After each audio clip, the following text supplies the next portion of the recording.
اس کا مطلب یہ ہوا کہ آپ کا دل مردہ ہو چکا ہے، کیونکہ قرآن کہتا ہے الا بذکر اللہ تطمئن القلوب، او لوگو اللہ تعالیٰ کے ذکر سے ایمان والوں کے دل کو سکون ملتا ہے۔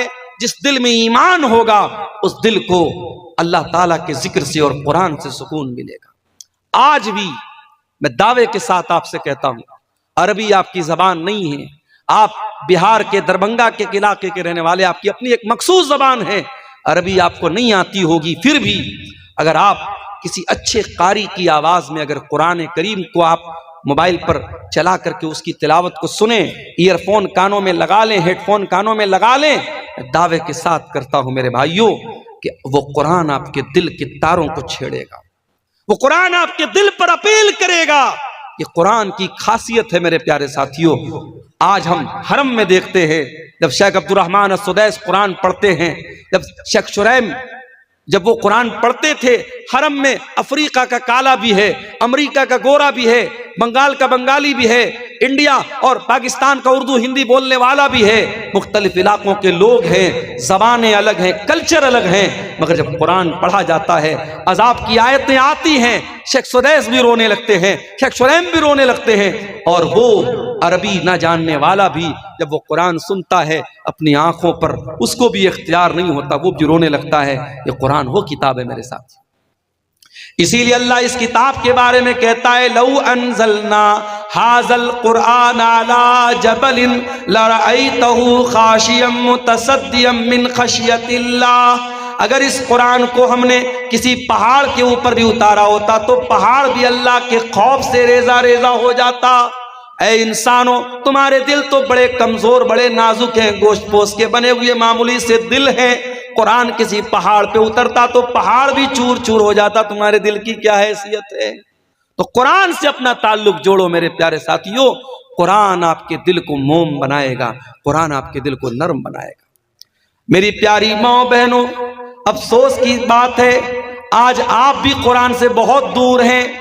آج بعض خواتین کا فون آتا ہے، مولانا صاحب ہم اپنے مخصوص ایام میں ناپاکی کی حالت میں، جن ایام میں نماز پڑھنا ہمارے لیے منع ہے، ان ایام میں ہم قرآن پڑھ سکتے ہیں یا نہیں؟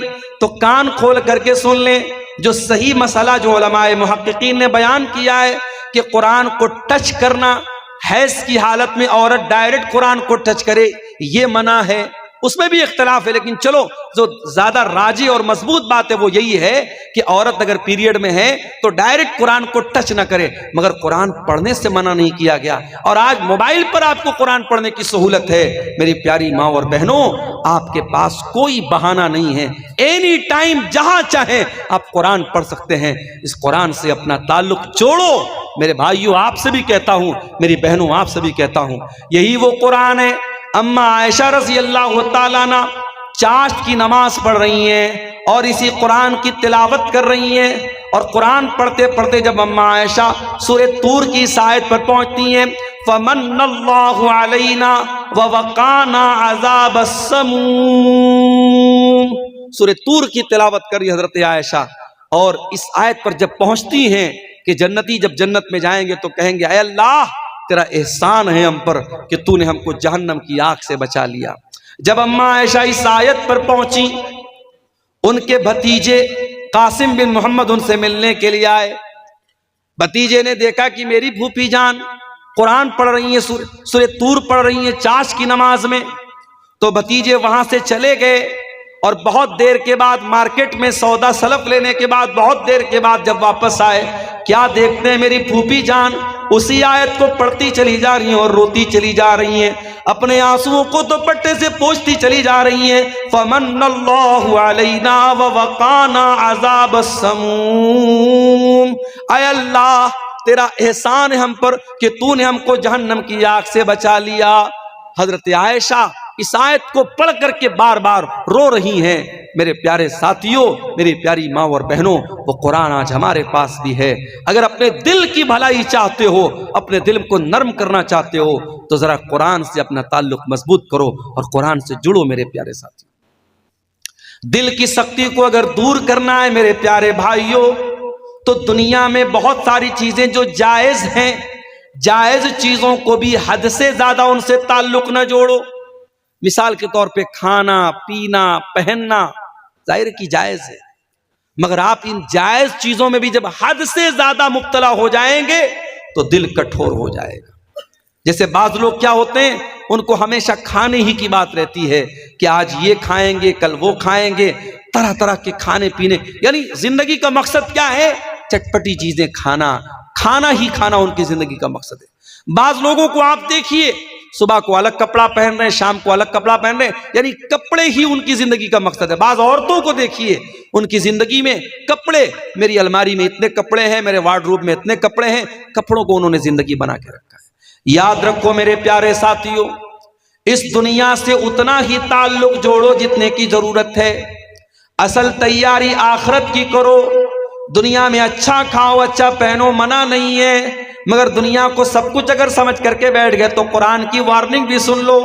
بل تؤثرون الحیات الدنیا والآخرۃ خیر وابقی. میرے بندو، تم دنیا کی زندگی کو ترجیح دیتے ہو، دنیا کی زندگی کو پرائیورٹی دیتے ہو، سب کچھ سمجھتے ہو، جبکہ آخرت کی زندگی زیادہ بہتر اور زیادہ باقی رہنے والی ہے. یہ کون سی عقل مندی ہے کہ اس 40 سال کی 50 سال کی زندگی کے لیے اتنی محنت ہم کرتے ہیں اور اس پرماننٹ زندگی کے لیے ہم کوئی محنت نہیں کرتے. میں نے اپنی آنکھوں سے دیکھا ہے لوگوں کو جن کو اپنے سونے کی چوڑیوں پر بڑا ناز تھا، وہ عورتیں جب مر گئیں ان کی چوڑیاں کسی اور کے ہاتھوں میں چلی گئی. جن کو اپنے بینک بیلنس پر بڑا ناز تھا، اپنی دولت پر بڑا ناز تھا، اپنی سرکاری نوکری پر بڑا ناز تھا، آج دنیا سے چلے گئے. ان کے بچے کہیں چلے گئے، ان کی بیوی کہیں چلی گئی، ان کی پراپرٹی پر کوئی اور قابض ہو گیا. میرے پیارے ساتھیوں، یہ دنیا ہے، یہ دنیا ہے. وَمَا الْحَيَاةُ الدُّنْيَا إِلَّا مَتَاعُ الْغُرُورِ. یہ دھوکے کا سامان ہے، یہ دھوکے کا سامان ہے. بڑی بے وفا ہے یہ دنیا. اس دنیا نے آج تک کسی کے ساتھ وفا نہیں کی. عبد الرحمن ابن عوف کو دیکھو. کون ہے عبد الرحمن بن عوف؟ نبی کے بڑے جلیل القدر صحابی ہیں. نبی کے ان 10 صحابہ میں شامل ہے جن کو اللہ کے نبی نے جنت کی خوشخبری سنائی ہے. رمضان کا مہینہ ہے، دسترخوان لگا ہوا ہے، عبد الرحمن بن عوف افطار کرنے کے لیے بیٹھے ہوئے ہیں. اچانک ان کو جنگ احد کا ایک منظر یاد آ جاتا ہے. جنگ احد میں اللہ کے نبی کے ایک صحابی جن کا نام مصعب بن عمیر تھا وہ شہید ہو جاتے ہیں. مصعب بن عمیر لمبے تڑنگے بدن کے مالک تھے. جب کفنایا جانے لگا تو کفن کی چادر چھوٹی پڑ گئی. ان کے سر کو ڈھانپا جاتا تھا تو پیر کھل جاتا تھا، پیر کو ڈھانپا جاتا تھا تو سر کھل جاتا تھا. بڑی مشکل سے ان کے سر کو ڈھانپا گیا اور پیر کے اوپر اذخر گھاس کو ڈال کر کے ان کو قبر میں ڈالا گیا. عبد الرحمن بن عوف کہتے ہیں، او لوگو، مصعب بن عمیر اللہ کے نبی کے اتنے جلیل القدر صحابی تھے اور اس حالت میں ان کو دفن کیا گیا کہ ان کو کفن کی چادر تک نصیب نہ ہوئی. یہ وہ لوگ تھے جنہوں نے دنیا میں نیکی کی اور آخرت میں اس کا بدلہ پائیں گے. اور ایک ہم لوگ ہیں کہ جو اپنی نیکی کا مزہ دنیا میں پا رہے، دنیا میں کھا رہے ہیں. اتنا کہہ کر کے عبد الرحمن ابن عوف رونے لگے اور دسترخوان چھوڑ کر کے چلے گئے. ایک چیز اپنے منہ میں نہ ڈالی. دنیا کی ساری نعمتیں ان کے لیے حقیر بن گئی. میرے بھائیوں، ساری نعمتیں سامنے ہیں، مگر جب اپنی آخرت کو یاد کیا، اپنے انجام کو یاد کیا، عبد الرحمن ابن عوف نے اس دسترخوان سے ایک بھی سامان نہیں اٹھایا اور بغیر کھائے چل دی. تو کھاؤ پیو، لیکن ایک حد تک میرے پیارے ساتھیوں دنیا سے ایک حد تک اپنا تعلق جوڑو. اسی لیے قرآن کہتا ہے وَابْتَغِ فِي مَا آتَاكَ اللَّهُ الدَّارَ الْآخِرَةَ وَلَا تَنْسَ نَصِيبَكَ مِنَ الدُّنْيَا. دنیا میں آخرت کی تیاری کرو اور دنیا کو سب کچھ نہ سمجھو. دنیا میں جو تمہارا حق ہے، جو حصہ ہے، اس کو مت بھولو، لیکن دنیا میں آخرت کی تیاری کرو. تو دل کی سختی کو اگر دور کرنا ہے تو یہ کام ہمیں کرنا پڑے گا کہ ہم دنیا سے بس ضرورت بھر تعلق رکھیں، دنیا دار نہ بنے، دنیا پرست نہ بنے. دل کی سختی کو اگر دور کرنا ہے تو ایک اور کام کرنا پڑے گا. بہت زیادہ ہنسی مذاق کرنا، بہت زیادہ چٹکلے بازی کرنا، لطیفے سنانا، اس سے بھی پرہیز کرنا چاہیے. اللہ کے پیارے نبی فرماتے ہیں وَلَا تُكْثِرِ الضِّحْكَ فَإِنَّ كَثْرَةَ الضِّحْكِ تُمِيتُ الْقَلْبَ، بہت زیادہ ہنسی مذاق نہ کیا کرو، بہت زیادہ ہنسی مذاق کرنے سے دل مردہ ہو جاتا ہے۔ بعض لوگوں کو آپ دیکھیے ان کا ایک مزاج ہوتا ہے، ان کو جب دیکھو تب ہنسی مذاق اور چٹکلے بازی ان کی زندگی کا مقصد ہوتا ہے۔ معاف کرنا میرے پیارے ساتھیوں، ہنسی مذاق کی بھی ایک سیما ہوتی ہے۔ اگر آپ زندگی کو لے کر کے سیریس نہیں ہیں، اپنے انجام کو لے کر کے سیریس نہیں ہیں، اس کا مطلب کہ آپ کا دل مردہ ہو رہا ہے۔ نبی نے فرمایا کہ زیادہ ہنسنے سے دل مردہ ہو جاتا ہے۔ اگر اس دل کی سختی کو دور کرنا ہے، ایک اور کام ہم کو کرنا پڑے گا، اور وہ کام یہ ہے کہ کثرت سے اللہ تعالیٰ کا ذکر کریں، اللہ کو کثرت سے یاد کریں۔ جتنا زیادہ اللہ کو یاد کریں گے اتنا دل کے اندر نرمی پیدا ہوگی۔ امام حسن بصری کے پاس ایک آدمی آیا، اس نے کہا امام صاحب میرا دل بڑا سخت محسوس ہوتا ہے، میں کیا کروں؟ امام صاحب نے فرمایا عذبہ بذکر اللہ، اپنے دل کو اللہ تعالیٰ کے ذکر سے ملائم بناؤ، نرم بناؤ، دل کو پگھلا دو اللہ تعالیٰ کے ذکر سے۔ جتنا آپ اللہ تعالیٰ کا ذکر کریں گے دل کی سختی اتنی دور ہوگی، دل اتنا ملائم ہوگا، دل اتنا نرم ہوگا۔ اسی طریقے سے اگر دل کی سختی کو دور کرنا ہے، ایک اور کام ضرور کیجئے۔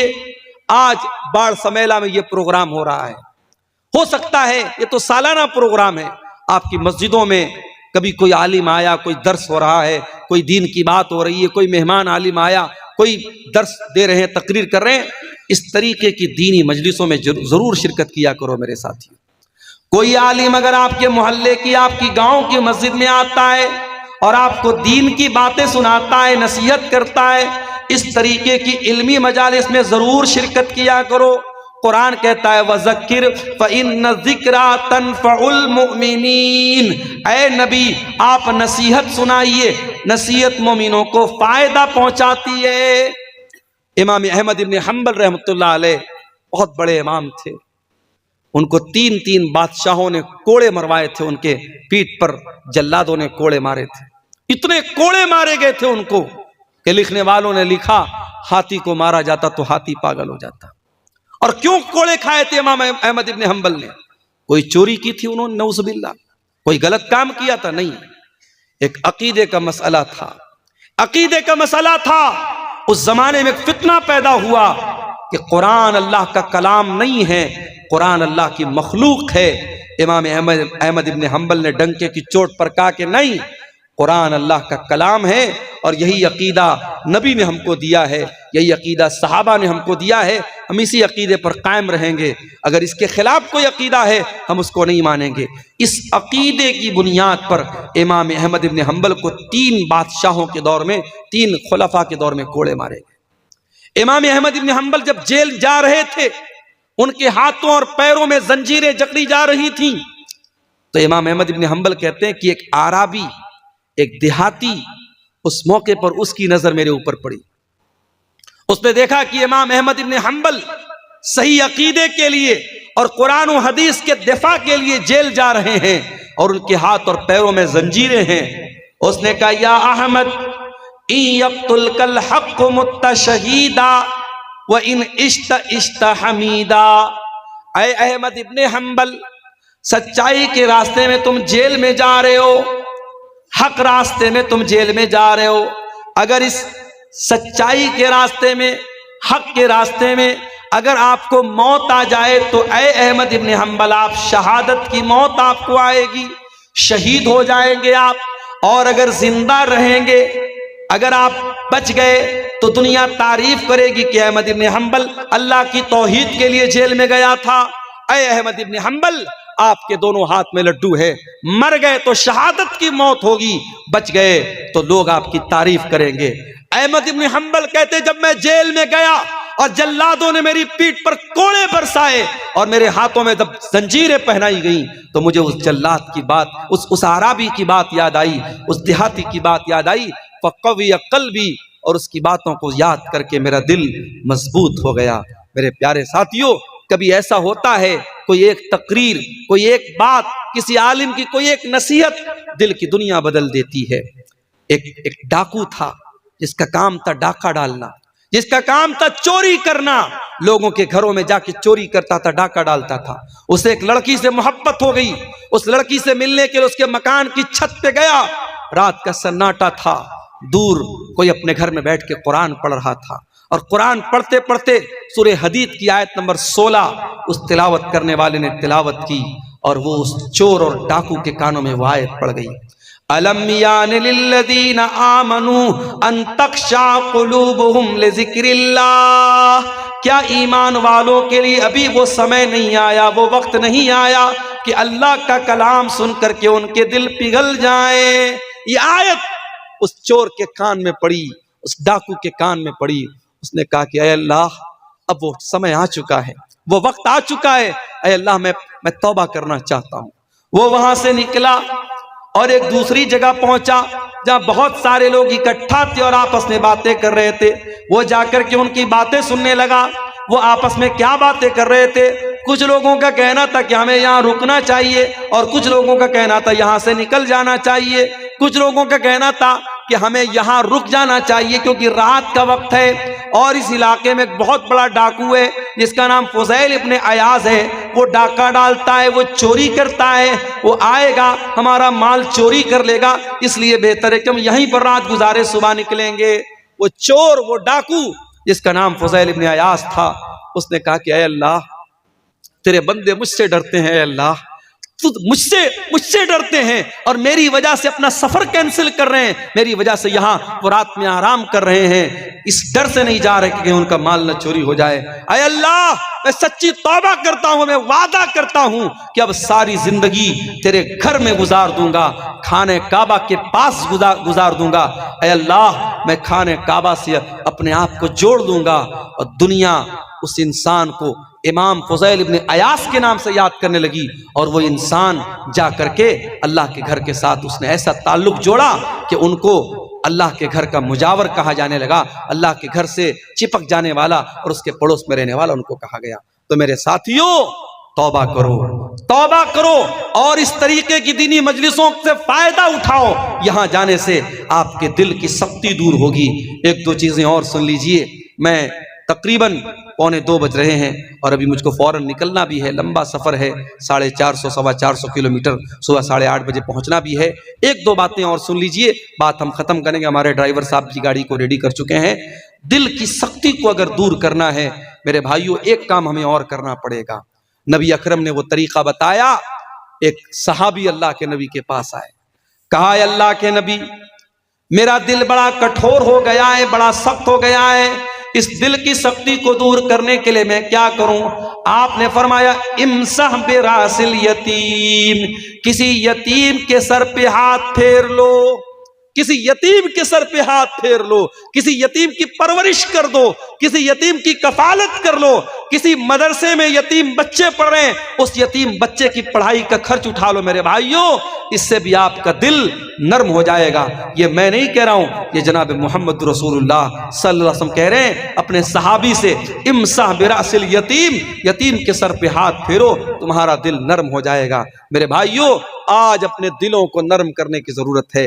آج گناہ کر کر کے، اللہ کی نافرمانی کر کر کے ہم نے اپنے دلوں کو ایسا بنا لیا ہے کہ قرآن کہتا ہے کَلَّا بَلْ رَانَ عَلَىٰ قُلُوبِهِمْ مَا كَانُوا يَكْسِبُونَ، اے میرے بندو گناہوں کی پرت تمہارے دل کے اوپر چڑھ چکی ہے، تمہارے دلوں پر پردہ چھا گیا ہے، لیئر چڑھ گئی ہے گناہوں کی وجہ سے، تمہارے کرتوتوں کی وجہ سے۔ اگر گناہوں کی اس پرت کو دور کرنا ہے میرے عزیزو، توبہ کے ذریعے دور کرو، استغفار کے ذریعے دور کرو، قرآن کی تلاوت کے ذریعے دور کرو۔ اسی طریقے سے موت کو یاد کیا کرو، کبھی کبھی ایسے ہی قبرستان چلے جاؤ۔ ہمارے یہاں کوئی ضروری نہیں ہے کہ ماں اگر انتقال کر گئی ہے ماں کے لیے مغفرت کی دعا کرنا ہے تو قبرستان جانا ضروری نہیں، ماں کے لیے مغفرت کی دعا کرنا ہے ہم گھر میں بیٹھے بھی کر سکتے ہیں، مسجد میں بیٹھ کے بھی کر سکتے ہیں۔ قبرستان مغفرت کی دعا کرنے کے لیے جانا ضروری نہیں ہے، قبرستان جاؤ موت کو یاد کرنے کے لیے۔ کبھی سوچو، کبھی تصور کرو کہ وہاں ہم کو بھی جانا ہے، ایک دن آئے گا۔ دنیا میں ہماری بڑی شہرت ہے، بڑا نام ہے، لوگ 4 لوگ اپنے کاندھے پر سوار کر کے قبرستان میں لے کے جائیں گے اور مٹی کے حوالے کر دیں گے۔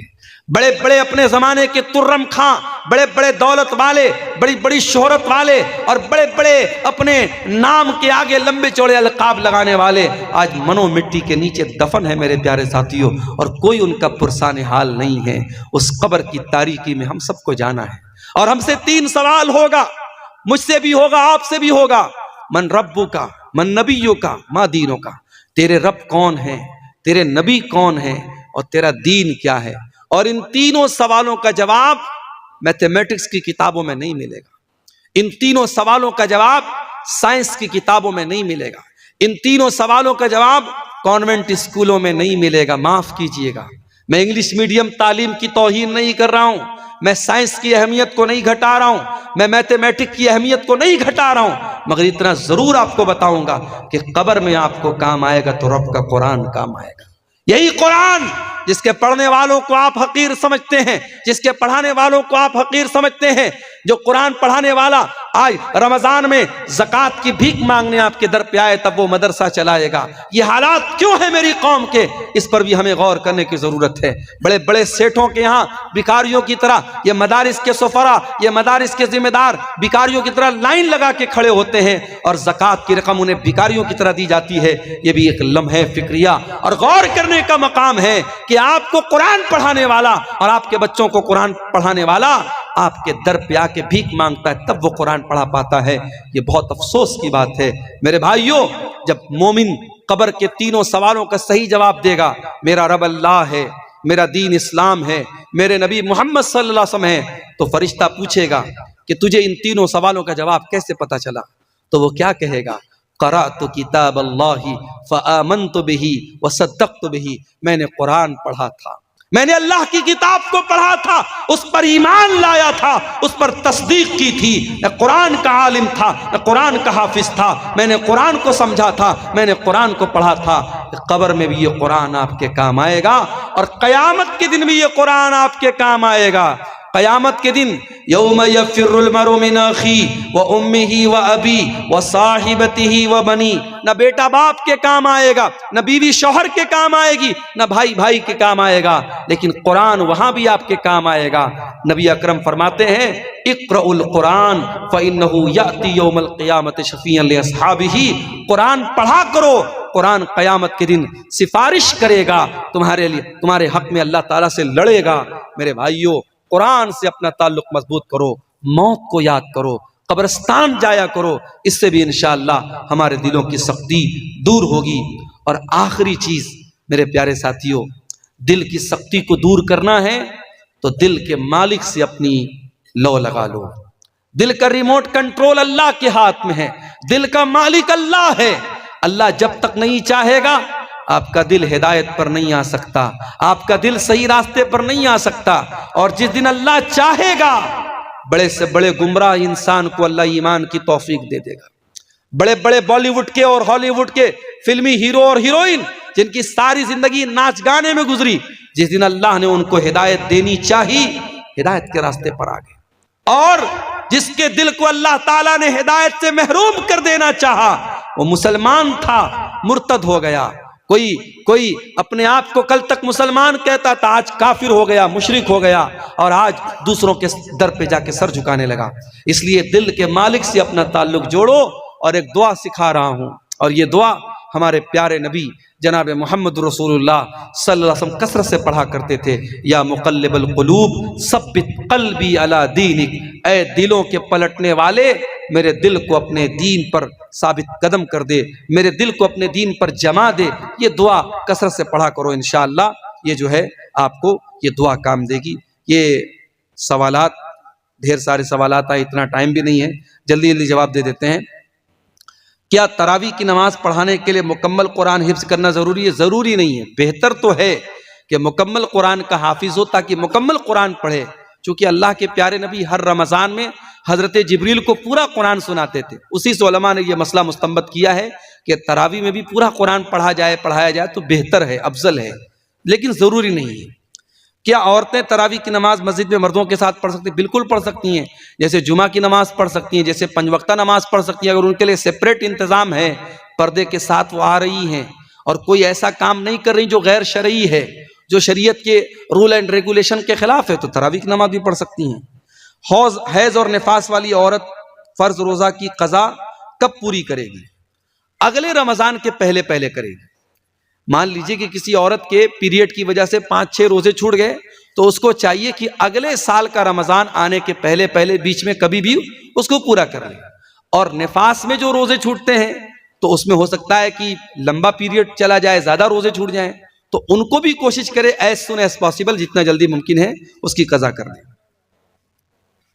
لڑکا اور لڑکی کب بالغ ہوتے ہیں اور کتنے سال کی عمر میں ان پر روزہ فرض ہے؟ عمر کی کوئی قید نہیں ہے۔ لڑکیوں کو جب پیریڈ آنے لگے وہ بالغ ہو جاتی ہیں، اور لڑکوں کو جب داڑھی مونچھ کے بال آ جائیں یا شرمگاہ کے بال آ جائیں تو وہ بالغ ہو جاتے ہیں۔ اب ایسا اگر 12 سال کی عمر میں بھی ہو جائے تو وہ بالغ مانا جائے گا، اور بالغ اگر ہیں تو ان کے اوپر نماز بھی فرض ہے، ان کے اوپر روزہ بھی فرض ہے۔ واللہ عالم۔ تراویح کی نماز کتنی رکعت ہے؟ 8 یا 20؟ جو اللہ کے رسول کی سنت ہے، آپ سے ثابت ہے، 8 رکعت تراویح ہے۔ آپ 8 کے ساتھ 3 رکعت وتر پڑھے، یعنی 8 + 3 11 رکعت، یہ اللہ کے نبی سے ثابت ہے، اور اس پر بہت ساری دلیلیں موجود ہیں، اللہ کے رسول کی احادیث موجود ہیں۔ کیا مردے کی طرف سے افطار کرا سکتے ہیں؟ مردے کی طرف سے عام صدقہ خیرات کرنے کا ذکر ملتا ہے۔ افطار کا میرے علم میں کوئی ایسا خاص ثبوت نہیں ہے جس میں مردے کی طرف سے اللہ کے رسول کے دور میں یا صحابہ کے دور میں افطار کرایا گیا ہو۔ بعض علماء نے یہ لکھا ہے کہ افطار بھی ایک طریقے کا اطعام ہے، مسکینوں کو جس طریقے سے ہم کھانا کھلاتے ہیں تو افطار میں بھی ہم لوگوں کو کھانا کھلاتے ہیں، تو میت کی طرف سے بھی ہم کرا سکتے ہیں۔ لیکن بہرحال بہتر یہ ہے کہ آپ خود اپنی طرف سے افطار کرائیں۔ اگر آپ اپنی طرف سے افطار کرا رہے ہیں روزے داروں کو، اور آپ یہ چاہتے ہیں کہ آپ کے باپ کو فائدہ ملے، آپ کے باپ جن کا انتقال ہو چکا ہے، تو یہ بات یاد رکھیے کہ اولاد کے ہر نیک عمل کا ثواب آٹومیٹک باپ کو ملتا ہے۔ تو چونکہ خاص اس عمل کا روزے دار کو افطار کرانے کا مردے کی طرف سے کوئی ثبوت میرے علم میں نہیں ہے، اور علماء موجود ہیں، اگر کوئی دلیل ہو تو سامنے لائی جا سکتی ہے۔ میرے علم میں ایسی کوئی دلیل نہیں ہے، اس لیے اس سے پرہیز کرنا چاہیے۔ افطار مردے کی طرف سے نہیں کرانا چاہیے۔ ہاں، آپ غریبوں کو کھانا کھلا سکتے ہیں، صدقہ خیرات کر سکتے ہیں، اس کا ثبوت بہرحال ملتا ہے۔ عید کی نماز کے لیے کیا عورتیں امامت کر سکتی ہیں؟ عید کی نماز کے لیے اللہ کے رسول کے دور میں جو طریقہ تھا کہ آپ صلی اللہ علیہ وسلم پڑھاتے تھے عید کی نماز، اور پیچھے مرد بھی پڑھتے تھے، عورتیں بھی پڑھتی تھی۔ صحابہ کے دور میں بھی ایسا ہی ہوتا تھا، اس لیے عورتوں کی الگ سے امامت عورت کرائے یہ مناسب نہیں ہے۔ آپ انتظام کریں اور مردوں ہی کی جماعت میں جو ہے عورتوں کا انتظام ہو اور مرد امامت کرائے، تو یہی زیادہ بہتر اور صحیح طریقہ ہے۔ صدقہ فطر کب دینا صحیح ہے اور اس کی شکل کیا ہے؟ صدقہ فطر جو ہے وہ آپ کو عید کی نماز کے پہلے پہلے دینا ہے۔ آپ 1-2 دن پہلے بھی دے دیں، کوئی حرج کی بات نہیں ہے، لیکن عید کی نماز کے پہلے پہلے دے دینا ہے۔ بہتر یہ ہے کہ آپ 1 دن پہلے دے دیں، 1 دن پہلے دے دیں، 2 دن پہلے دے دیں، اور اس کی شکل یہ ہے کہ آپ کا جو اناج ہے، جیسے مثال کے طور پہ ہم لوگ چاول کھاتے ہیں اور گیہوں کا آٹا کھاتے ہیں، تو آپ گیہوں بھی دے سکتے ہیں، چاول بھی دے سکتے ہیں، گیہوں کا آٹا بھی دے سکتے ہیں، اور ہر فیملی کے ایک ممبر کی طرف سے 2.5 کلو، ایک سا جو تقریباً 2.5 کلو بنتا ہے، تو 2.5 کلو کے حساب سے آپ جوڑ لیں اور اتنا اناج دے دیں۔ اب ایک سوال یہ کہ کیا ہم قیمت دے سکتے ہیں؟ تو بعض علماء نے کہا کہ قیمت نہیں دے سکتے۔ اناج کا ذکر حدیث میں ملتا، ہمیں اناج ہی دینا چاہیے۔ قیمت دیں گے تو قیمت ادا نہیں ہوگی۔ لیکن جو صحیح بات اور معقول بات لگتی ہے، مضبوط بات جو معلوم ہوتی ہے، وہ یہ کہ اناج کا دینا افضل ہے، لیکن اگر کہیں کسی علاقے میں اناج دینے میں اس فقیر کی، اس غریب کا نقصان ہو رہا ہے، یا اس کی مصلحت اناج نہ دینے میں ہے، تو اس کو کیش بھی دیا جا سکتا ہے، کیونکہ اللہ کے رسول کے دور میں اناج بھی ایک طریقے کی کرنسی تھی۔ لوگ سامان خریدتے بیچتے تھے، اناج دے کر خریدتے بیچتے تھے، کپڑا لیتے تھے، اناج دے کے لیتے تھے۔ آج ہم بہت سارے علاقوں میں دیکھتے ہیں کہ غریب کو اناج دیا جاتا ہے، اور وہ اناج جا کر کے دکاندار کو اونے پونے بیچتا ہے، اور پھر اس سے پیسہ حاصل کرتا ہے۔ تو اسی لیے بہت سارے علماء کا کہنا ہے کہ جب وہ نقصان خود کر رہا ہے تو اس سے بہتر ہے کہ ہم اس کو کیش رقم دے دیں۔ لیکن بہرحال تمام دلائل کو سامنے رکھ کر کے جو بات زیادہ مضبوط نظر آتی ہے وہ یہ کہ اناج ہی دیا جائے۔ اناج دینے میں کوئی جب مسئلہ ہو، کوئی مشکل ہو، تب پیسہ دیا جائے۔ بعض لوگوں نے پیسے ہی کو آسان سمجھ کے اس کو رواج بنا لیا، وہ بھی ٹھیک نہیں۔ جو ایک سنت سے جو چیز ثابت ہے، اناج دیا جائے تو اناج کا ہی اہتمام کرنا چاہیے۔ واللہ عالم بالصواب۔ یہ چند سوالات تھے جن کا جواب جلدی جلدی میں ہم نے آپ کے سامنے دیا۔ ہمارے بزرگ عالم دین مولانا عرفان مدنی صاحب موجود ہیں، اگر ہم سے کہیں ان جوابات میں خطا ہوئی ہوگی تو وہ اس کی تصحیح کریں گے۔ میں وقت ختم ہو رہا ہے۔ اللہ تعالی ہم سب کو اپنی اصلاح کی توفیق عطا فرمائے، اللہ ہم سب کو سچی توبہ کی توفیق عطا فرمائے۔ رب العالمین ہمیں اپنے دلوں کو ہی اجمل آسی پہ کر دینا کرم، تیری رحمت کے بنا کوئی نہ بخشا جائے گا، مت کرو ناراض رب کو زلزلہ آ جائے گا۔ صدر محترم، علماء کرام، محترم بزرگوں، نوجوان ساتھیوں، ماؤں اور بہنوں، پیارے بچوں، اپنے انتہائی عزیز دوست بھی کہہ سکتے ہیں، اور ہم سے عمر میں بڑے ہیں تو ہمارے بزرگ بھی ہیں، شیخ عنایت اللہ جوہر اصلاحی حفظہ اللہ کی دعوت پر آج ان کے اس گاؤں میں ان کے ادارے کے سالانہ پروگرام میں شامل ہونے کا موقع نصیب ہو رہا ہے۔ پچھلے سال بھی شیخ نے دعوت دی تھی، مگر کچھ ناگزیر اسباب کی بنا پر پچھلے سال میں شامل نہیں ہو پایا، اور اس سال بھی بہت مشکلات تھیں، اور ابھی مدرسے سے حاضری دینے کے بعد 2:30 بجے کے قریب مدرسے سے نکلنے کے بعد مسلسل تقریباً 450 کلومیٹر کا سفر طے کر کے 9.5 گھنٹے میں آپ کے بیچ میں پہنچا ہوں۔ ڈائریکٹ کھانا کھا کر کے اسٹیج پر آیا ہوں، اور ابھی فوراً تقریر کر کے نکلنا بھی ہے، کیونکہ صبح 8:30 بجے سے پھر دوبارہ کلاس جوائن کرنا ہے۔ اتنی مشکل ترتیب تھی سفر کی۔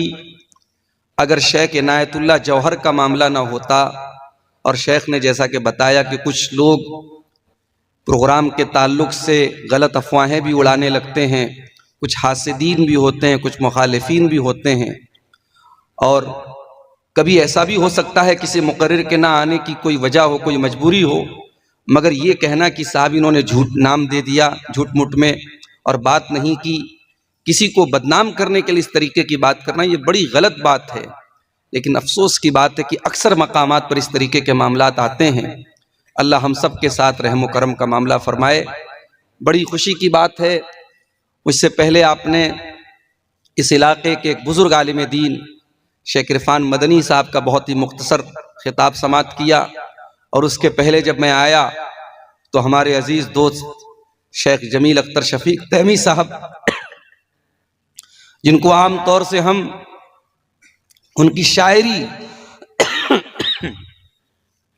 اور ان کی نظامت کے حوالے سے جانتے ہیں، مگر اپنے مخصوص انداز میں شیخ کا خطاب چل رہا تھا، اور بڑی سپیڈ کے ساتھ، بڑی روانی کے ساتھ موجودہ ماحول کی برائیوں پر شیخ کا خطاب چل رہا تھا۔ اللہ تعالی ہم سب کو اپنی اصلاح کرنے کی توفیق عطا فرمائے۔ میرے بھائیوں، میں نے آپ کے سامنے قرآن کریم کے 17ویں پارے کی پہلی آیت پڑھی ہے۔ اس آیت میں اللہ تعالیٰ نے ہماری ایک بہت بڑی بیماری کی طرف اشارہ کیا ہے۔ وہ بیماری آج ہم سب کو گھیرے ہوئے۔ وہ کون سی بیماری؟ آئیے پہلے اس آیت کریمہ کا ترجمہ دیکھتے ہیں۔ قرآن کا 17واں پارہ، سورہ انبیاء، پہلی آیت۔ اقترب للناس حسابهم وهم فی غفلۃ معرضون۔ لوگوں کے حساب کا ٹائم قریب آ گیا، لوگوں کے امتحان کا ٹائم قریب آ گیا۔ اب یہاں حساب سے کیا مراد ہے؟ بعض علماء نے اس آیت کی تفسیر میں لکھا کہ حساب سے مراد قیامت ہے، قیامت قریب آ گئی۔ گویا کہ اللہ کے پیارے نبی صلی اللہ علیہ وسلم کے دنیا میں آنے کے بعد اب قیامت بہت قریب ہے. اب دنیا کی عمر کا زیادہ تر حصہ گزر چکا ہے، اب دنیا کی عمر بہت تھوڑی سی بچی ہے. اسی لیے اللہ کے نبی نے اپنی بعثت کو بھی قیامت کی ایک نشانی قرار دیا ہے. آپ نے فرمایا بُعِثْتُ أَنَا وَالسَّاعَةُ كَهَاتَيْنِ، آپ نے 2 انگلیوں سے اشارہ کر کے فرمایا کہ میں اور قیامت اس طریقے سے بھیجے گئے جیسے یہ دونوں انگلیاں ہیں. تو یہاں اللہ تعالیٰ حساب سے مراد قیامت کو لے رہا ہے کہ قیامت قریب آ گئی.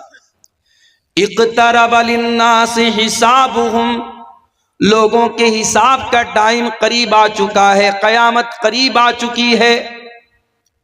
اور ایک اس آیت کی تفسیر یہ بھی کی گئی کہ موت جو ہر انسان کو آنی ہے، اور موت کے بعد بھی انسان جب قبر میں جائے گا تو مکمل تو نہیں لیکن جزوی طور پر پارشیلی کہہ سکتے ہیں ہم، تھوڑا بہت حساب و کتاب تو قبر میں بھی شروع ہو جاتا ہے.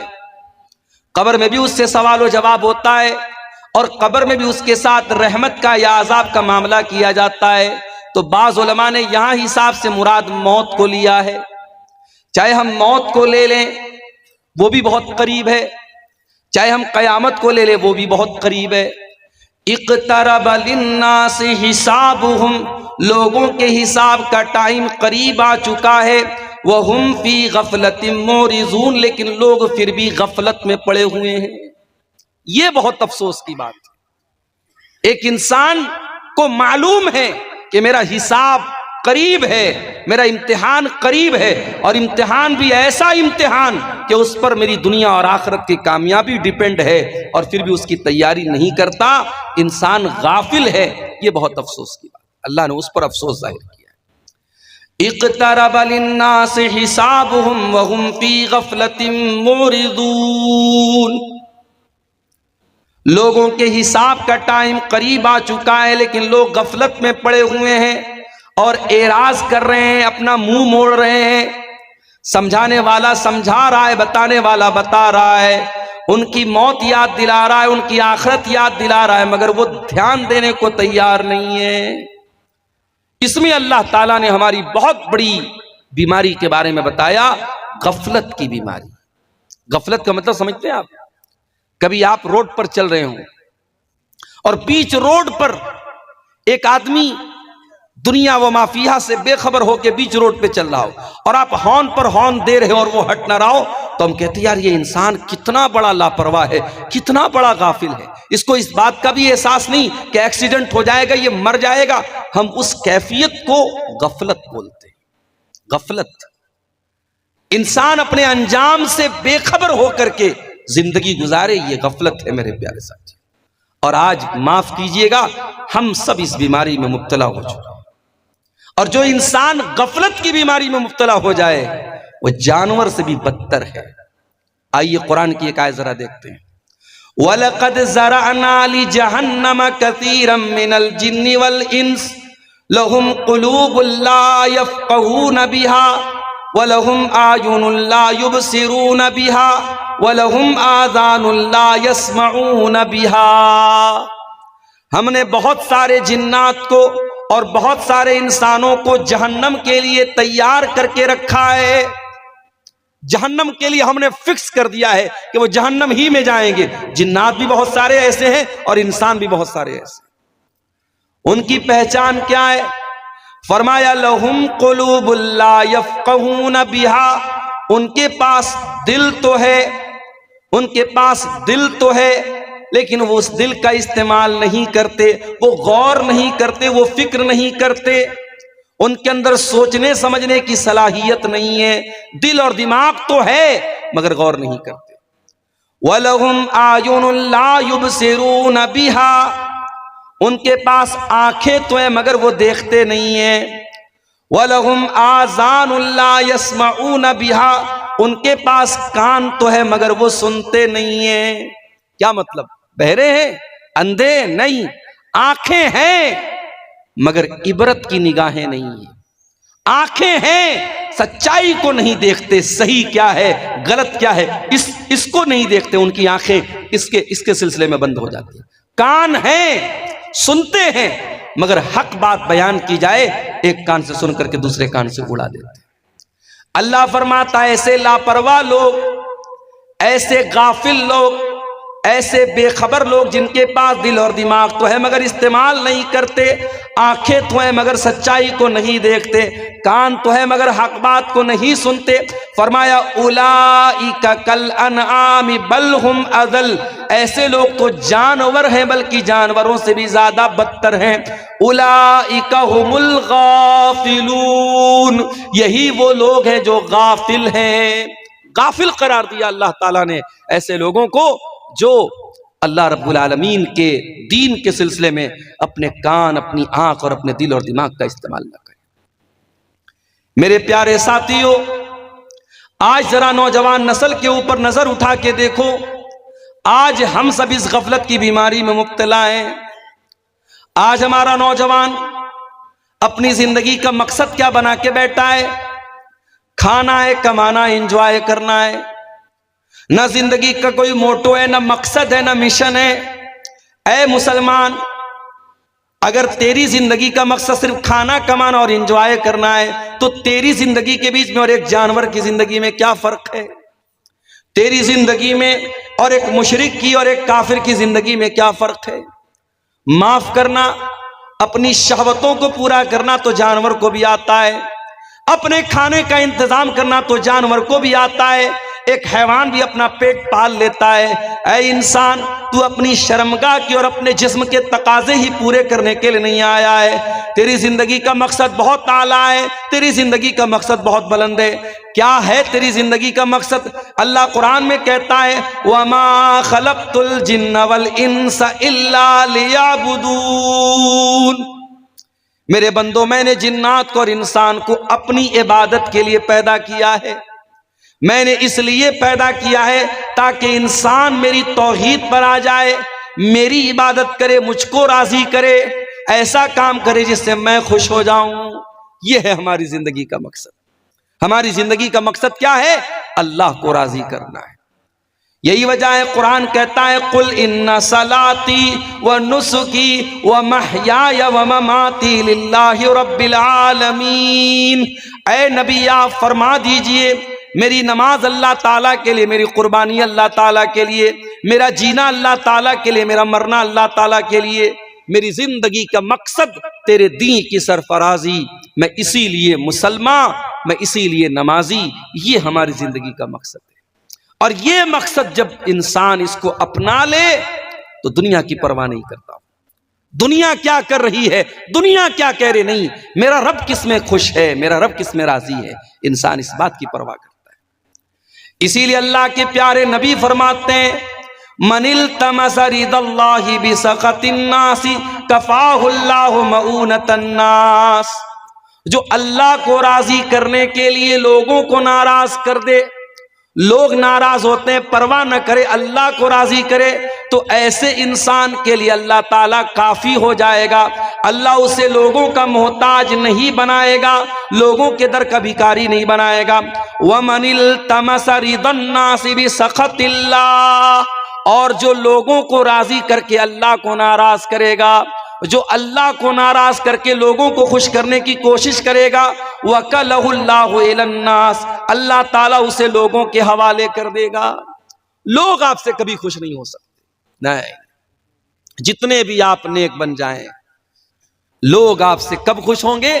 جب آپ مریں گے اور لوگ آپ کی قبر پہ مٹی دینے آئیں گے، تب کہیں گے یار یہ آدمی اچھا تھا. لوگوں کو خوش کرنے کے چکر میں نہ پڑو میرے پیارے ساتھیوں، اپنی زندگی کے مقصد کو پہچانو. یہ زندگی بہت بہت قیمتی ہے میرے بھائی.